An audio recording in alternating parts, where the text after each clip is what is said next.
Okay, cool. Welcome to Grit Gym, guys. You guys are actually coming to my office right now. We have Lisa Lewis here, who I'm super, super excited. You guys have heard me mention Tony Gentilcore before. They're married. They're full on. They have a kid together. So this is really cool. I'm really, really excited to have her on. This is like, you don't even know, Lisa. Like, this is like, I remember when Tony put up the cohabitation blog, and I was like, wow. What? He is? Yeah. And yeah, like Tony's awesome. It's kind of hard not to fall in love with the guy. So you're the lucky one that gets to hold him down. Indeed. And you guys just had a kid not that long ago? 5 months ago, to be exact. Yes. That's cool. How's exercise been getting back into it after the pregnancy? Because like pre-pregnancy isn't really all that complicated. Pre-pregnancy, you can bring the baby with you wherever you go. And then post-pregnancy, when I was on maternity leave, it was okay. I could just figure out a time when he was asleep and go then. And now that I'm back to work full time, it's pretty tricky because I used to train from 5:45 to like 7 in the morning was my exercise window. And that is really messed with by a hungry baby. So because the sleep schedule really isn't like nailed down yet, I just try to get it in when I can. And then we brought some kettlebells home and cool. Some stuff, if I can get in like a solid 20 minutes, that for me is better than nothing. So we just try to take it one day at a time and get in as much as I can. Yeah. Yeah. No, I love it that you are though. Like that's one of those things that you hear, like that's one of the big excuses I hear is like, oh, I'm pregnant, I can't exercise. Oh, I just had a baby, I can't exercise. Oh, and it's sometimes even like you had a baby 3 years ago. You can exercise. Yeah. Well, I can see how, your routine goes right out the window. And I think too, like your priorities change. And for me, exercise physically makes me feel good, but mentally it also is just, it's my therapy. It's my happy place. It's a major part of my identity. So in terms of a priority, it's really high up there. But the first month I went back to work, I probably got to the gym like once a week, which for me is like saying, no, I did not at all. It's very little bit. So I think it's really hard and you really have to keep it a priority. I can easily see how somebody could be like, oops, 3 years went by and I haven't been active because there's just so many balls in the air. Yeah. Well, I'd imagine like you're probably sleep deprived. You're like, you've invited this human being that can't do anything for itself into your life. And it's just like, I don't have kids, but I'm just trying to like imagine, like put myself in a parent's shoes. And I just like all of a sudden you're just like, oh, by the way, you're 100% responsible for another being in this world. Like, and there's no telling like when he's going to wake up or when he's going to want food and the sleep deprivation. I don't really understand why we have torture that's like waterboarding and other kinds of things, because all you really need to do is sleep deprive someone and then have like a crying baby. Yeah. And there would be no need for any other kind of torture. So the sleep deprivation too, like some mornings you have to say to yourself, is it really worth it for me to get myself out of bed and like put more stress on my body, or should I just like remain horizontal with my eyes closed while I can for the next 45 minutes? And some days I do think it is more important to get some sleep. So it's just a juggling act. Yeah. We talk a lot about like, I base health on exercise, mindset, nutrition, and recovery. And I think like a lot of people only do those first three and they'll leave out that last. Yes. A huge thing, because I don't care how good of a program you have or how good your nutrition is or how good you're like how positive you're thinking. Like at some point, if you just work out 3 times a day and you never get that and you don't get any sleep at night, you're going to eventually get an injury. Like it's just your body's going to give you a signal that's going to say, hey, knock it off. Yeah. And that is the forgotten component of type A personality, which might be, like a lot of your audience or a lot of your client base or people who need reminders about like you actually get stronger because you recover, not because of the damage you do, but you actually make those gains when you're recovering, and that gets forgotten. Yeah, you have to. Like I don't like to use the balance thing. Like I think the word balance kind of gets like so thrown off that it almost becomes like a justification in the mindset stuff sometimes for some people. But at the same time, you have to treat one with the other. Like it does have to be a little bit of a balance act, but.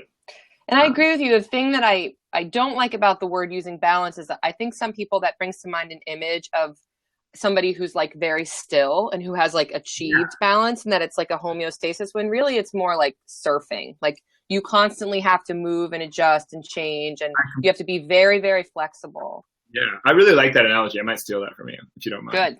Be my guest. Yeah, I mean, if you're thinking like right now, and you're like, I think of balance like if you had it over the course of your life, like the snapshot in time is going to change as your life progresses. Like me right now, I don't have kids. I put most of my focus on the business and my relationship that I have with Rachel, who I think you guys get along really well too. I think you guys really hit it off.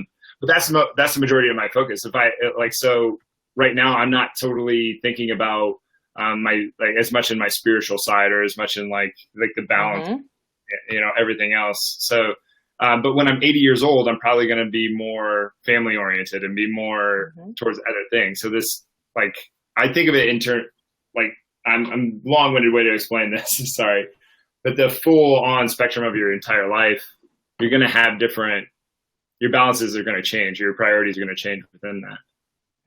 There is a theory of that. That's a very Ericksonian thing of you to say, which is that in each stage of your life, you have different priorities, and you kind of shift from focusing on one thing to another. Yeah. We should probably, can you fill them in on what you do, your background? Yeah, there's an audience there. How easy yeah. to forget. Yes. So my name is Lisa Lewis, and I'm a licensed psychologist. I'm also a certified addictions counselor. My master's degree is in clinical psychology, which is basically about illness and how to identify mental illness and how to correct mental illness. My doctoral degree is in counseling and sports psychology, and counseling psychology has more of a focus on wellness and the developmental component of psychology. So what is healthy about people? Like, what are people's strengths? What are bad things that happen to healthy people, and how does that affect their mental health? And then how to utilize strengths to not just correct imbalances, but actually to help people to thrive and be happy. So if you've heard of positive psychology or optimal performance, mental skills, those are all components of counseling and sports psychology. My dissertation was on exercise motivation, what motivates people to exercise. And that's really something I'm very fascinated by and interested in. And so, now as a practitioner, I have a little private practice. I work with some athletes. I work with some folks who have addiction troubles. I work in a college counseling center. So a lot of young adults, that 18 to 24, 25 age range. And then I do some workshops and seminars and get to speak in forums like this sometimes. That's cool. I find the different age groups is a really interesting thing on how different groups are responding to different things. Because our whole world has been turned upside down completely in the last 10, 15 years with it's changed more in the last 15 years than maybe in the last 150 with with technology, social media, different things like that. And I don't really take the stance that there's anything wrong with these things, but it's definitely people are starting putting blame on right now the Trump thing is a crazy social experiment is how I'm looking at it. Is this is pretty wild, the psychology, and it almost looks like the social media stuff is uncovering what could be, I don't want to call them problems, but maybe some deep pain that people have, or whatever you want to however you want to define. I to me, words are containers, so it can get pretty.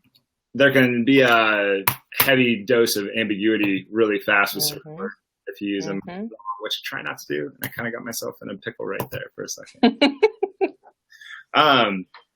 But so tell them about your lifting stuff. Because a lot of these people are kind of in the same boat as you. Okay. So listeners, you mean people who are moms or people who are working or that sort of thing? Yeah. Yeah. So you have all this knowledge around motivation, and how does that, how did you get in? Let's start with you. How did you get into strength and conditioning? I got into strength and conditioning as a little kid because my father was really into weightlifting, and he had, I'm sure now if it was on eBay, it would go for big bucks because he has a vintage Solaflex that has like a wooden bench and like those like rubber things. No, So he I had know. We had a Soloflex. yeah. So my dad had a Solaflex, and as a little girl, like he would pick me up from elementary school. So starting in kindergarten, there was this time after work when he would be training and I would be like playing, running in and out. And I would ask if I could like lift weights with him.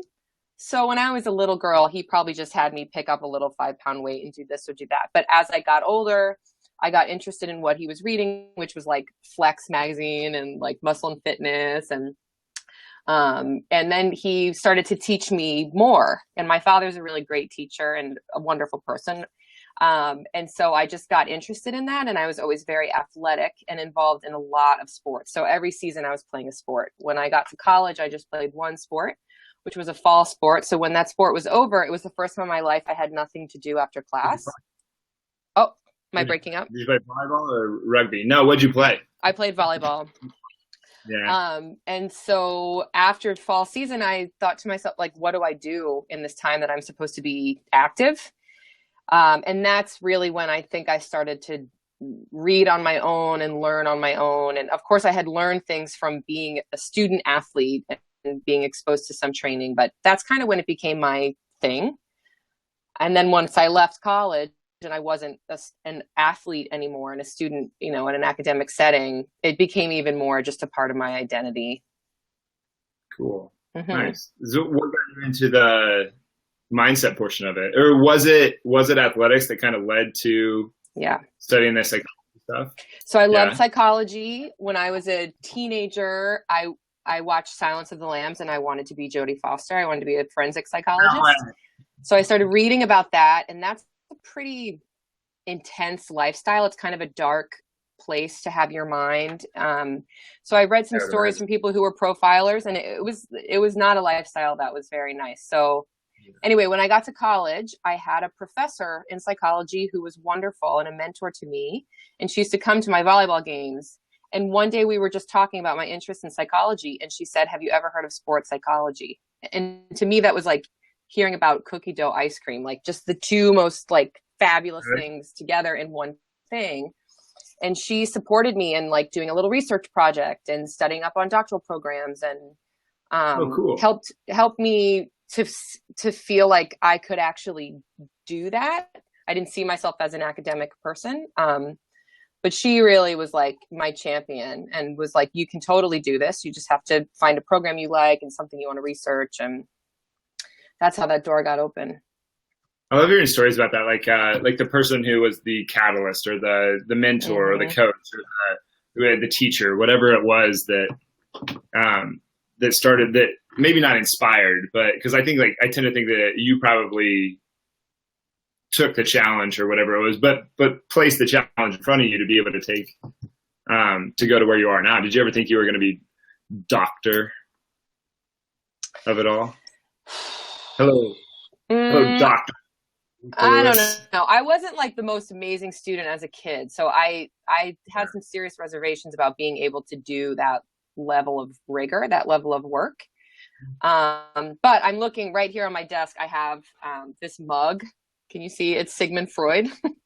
And a friend of mine gave this to me on my 16th birthday as a present. 16. And it has 16 years old. So by that point, I was already talking about being a psychologist. And my friend's name is Holly Curry, if she's out there somewhere listening. But she bought me this mug, and I have always kept it as a reminder of this is a long-term goal that you have. So all the years that it was very challenging, it just was kind of like a touchstone to help me remember this is why you're doing this, because you really care about this and you really want to do this work. So I guess I did have it in my mind. I don't know if I always believed I could pull it off, but I think I always wanted it. So is it just like, as you did the stepping stone after the stepping stone after the stepping stone, where you're just like little micro, oh my gosh, I can't believe that I actually did that. Oh, okay, well I did it, so now I can believe it myself. Maybe I'll do the next one. Or how did you? I just had my head down pretty much the whole time.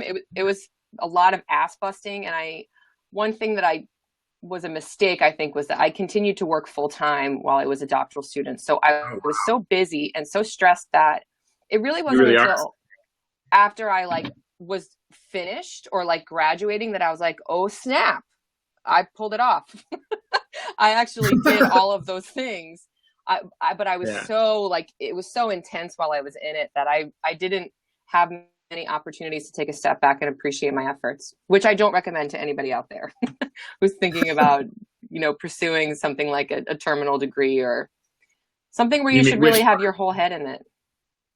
Yeah. So like, you mean you don't condone working full time and trying to do that, or yes, just putting your head down and going and not appreciating how far you've come? I recommend, like, if you're going to, like if you think about it, what a doctoral degree is, you're becoming an expert in something. And so I should have been like living on school loans, sitting in a coffee shop, like pondering the things I was reading and like fully immersed in my education. And I didn't do that. I was grinding it out, trying to support myself. And I did what I had to do, but it wasn't really the best learning environment. Well, maybe it like prepared you to be a parent or to like work crazy hours, or it prepared me to be an ass buster, because I'll tell you what, once I got out there in the real world, it's kind of like altitude training. It's like everything was so intense and packed so tight for so long that when I downshifted into regular life, I was like coasting. And then I had such an appreciation for my free time, and I feel like life was much more rich and vibrant for me, because I was like, oh my God, like TV, I can watch a TV show. This is so entertaining. Or like, this meal tastes so good because I'm not like reading and writing at the same time. Those sorts of things were unforeseen benefits for sure. Yeah. And all of a sudden you get to appreciate food because you actually have time to like eat it and experience it, not just like bam. Yeah. No, I know exactly. We just did a talk on that the other day about, because like I think to me, like, you should be in a hurry to get things done, but at the same time, like I think you should do what you just said. Like, you should just put your head down and go. Like, you just go as hard as you can and delay the gratification out as far as you can. Don't be in a hurry to be satisfied, but be in a hurry to get to where you're going. Sort of thing. And you have something. I was looking at your materials online. You have a journal type deal. I might be mislabeling what you call it, but it's like a day by day. And what is one of the things you have? Okay. Will you focus on the present priority? I really like that question. It's a yes or no question. And that is about being mindful, and mindfulness is only about being in the present moment, focused on what you're doing.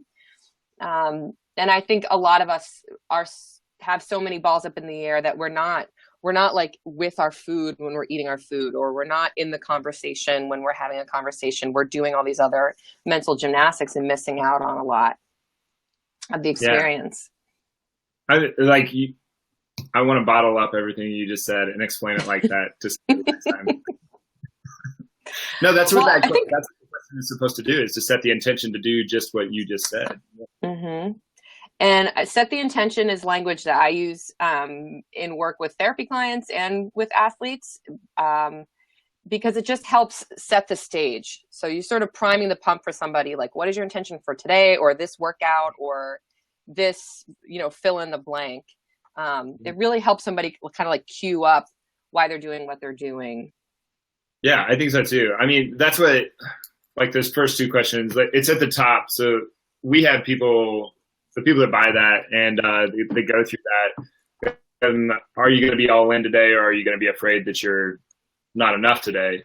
Like, if you're afraid that you're not enough today, you're going to default to that, and then you're going to be nervous, and you're going to get angry, and you're going to start worrying and do all the things that sabotage your goals. So that we want to set the intention to do that first thing, and then we do the 3 agreements. So you're working hard to improve every day. So even if you're not great, you can still improve, and then focus on priority being right here, right now with this thing, and then being a positive influence those around you, so that you don't push away all the people that could have helped you.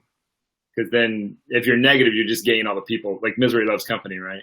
So, like, that's our whole thing with those. But that all started with training in sports psychology. Actually, I started with training junior high kids. Aww. I could not get them on point. And finally I was just like, all right, are you going to do this or not? Mm-hmm. It yeah, this is really an exercise in positive psychology right here. This is really fabulous. Mm-hmm. Good. I'm glad that you like it. Thank you. Guys, Lisa wrote an article on Girls Gone Strong. I read that the other day.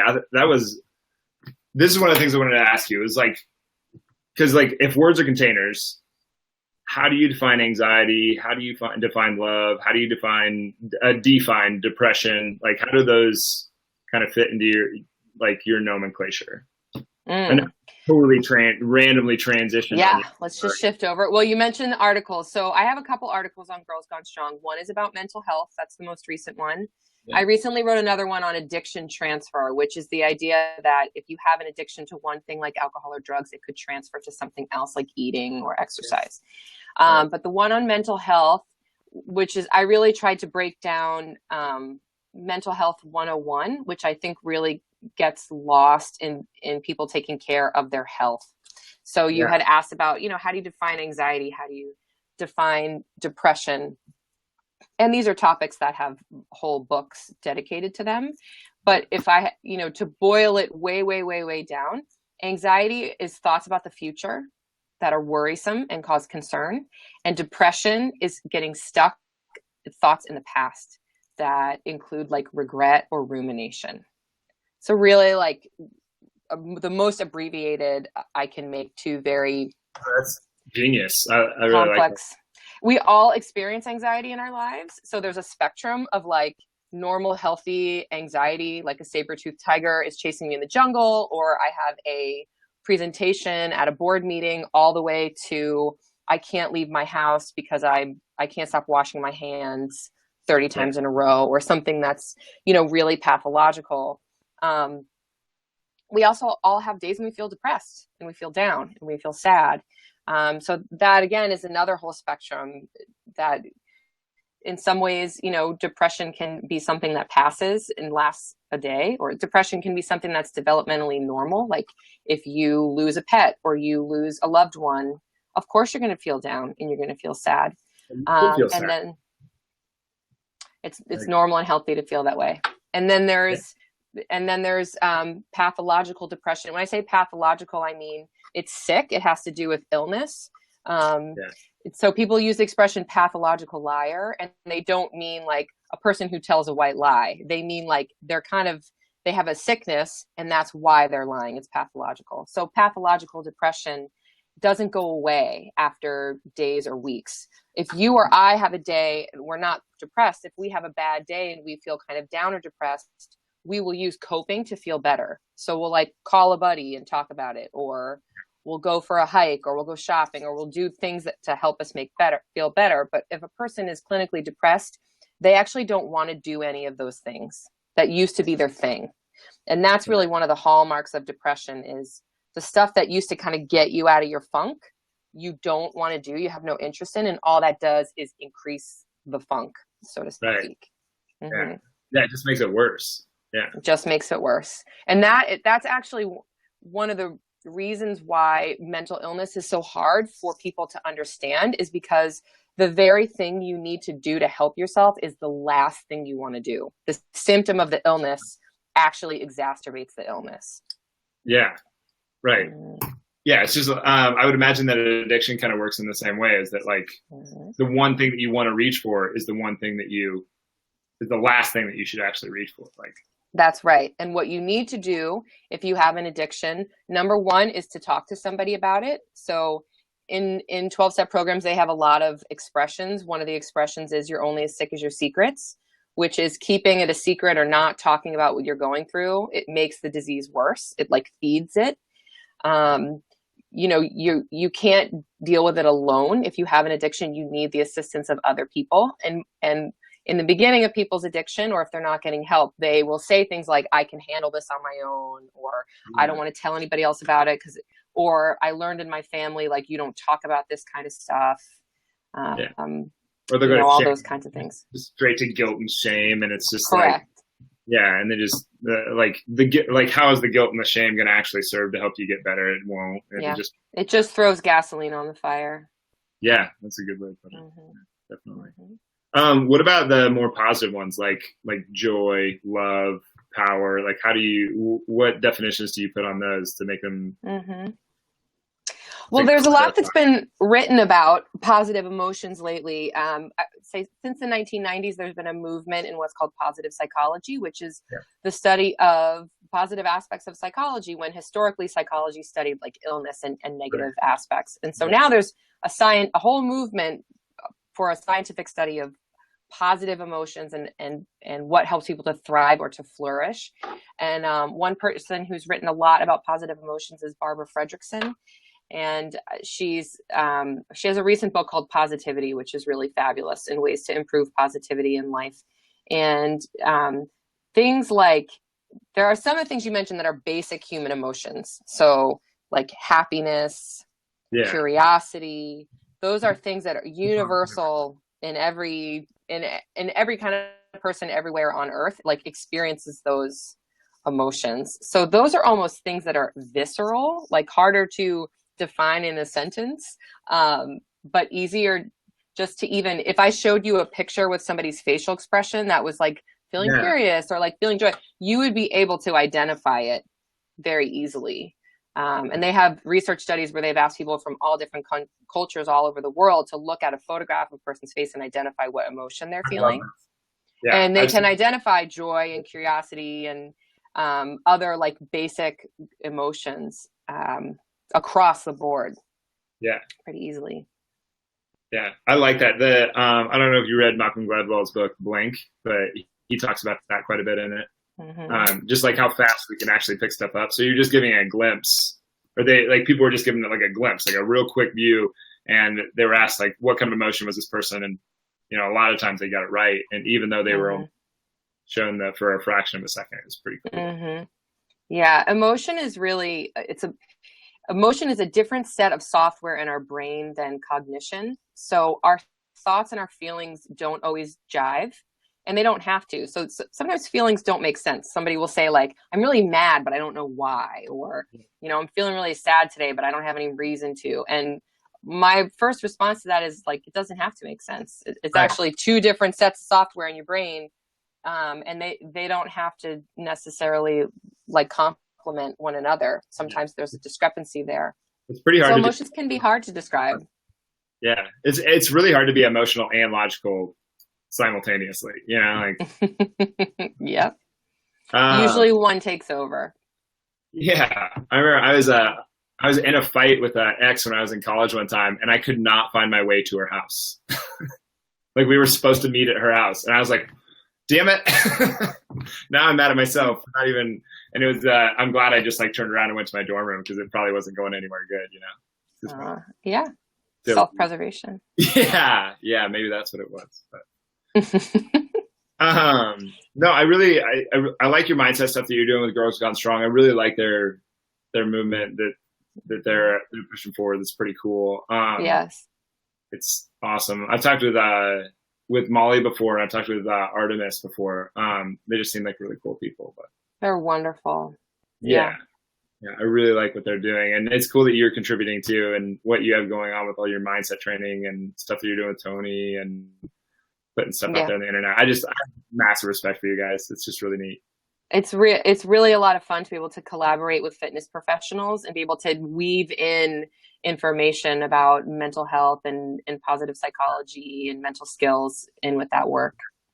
I think it's a big deal. I mean, like we're definitely in a place where we've never really been. Like we're almost like a new level of hierarchy of needs, where like it's more of an emotional time because we've reached a new level of survivability. And I don't know if we really know what we're doing as a whole up in this new area. It's kind of we're living in very interesting times. I find it, and the mindset stuff. I don't know. You can tell me your view, but I think we're just scratching the surface of what it actually could be. Yeah, I think it's a newer movement. You mentioned like the hierarchy of needs, and this reminds me of when we started the conversation. You were sort of mentioning how things are so different today than they were 15 years ago, and made me think about millennials and how young people today really don't have to focus on the same kinds of things that their parents did in terms of what, how they need to pursue a career or, Yeah. what their goals are. They really can think more about what will make me happy at work as opposed to like, how can I survive and like put food in my family's mouths? Right. So it's Yeah, really a different level of functioning. yeah. I mean, it's a totally different. I mean, maybe if we went back 20 years and we were the age that we are now and grew up in their time, like there would just be a whole new change. Like we'd be saying the same thing about 30 years ago before that, or 20 years ago before. Maybe there's just always a change in things, but it's pretty cool. I'm very interested to see how the next 10 years are going to go. Mm-hmm. Yeah. But I try to finish these at 1 and I never get it done. Well, I have to move on to the next thing. Yeah. Yeah. But thank you so much for having me. It was Thank nice you for being here. This is awesome. I was like, when you agreed to this, I was like, oh my God, like kind of small celebration. A huge celebration internally. So thank you for being here. I really appreciate it. This is really cool. But hopefully next time I'm out in Boston, I'll drop in and see you guys. Oh, please do. Yeah. All right. Well, cool. Well, thank you for being here. I appreciate it. Okay. Have a good day. You Bye, too. everybody. We'll see you later. Okay. I think that's it. I don't know.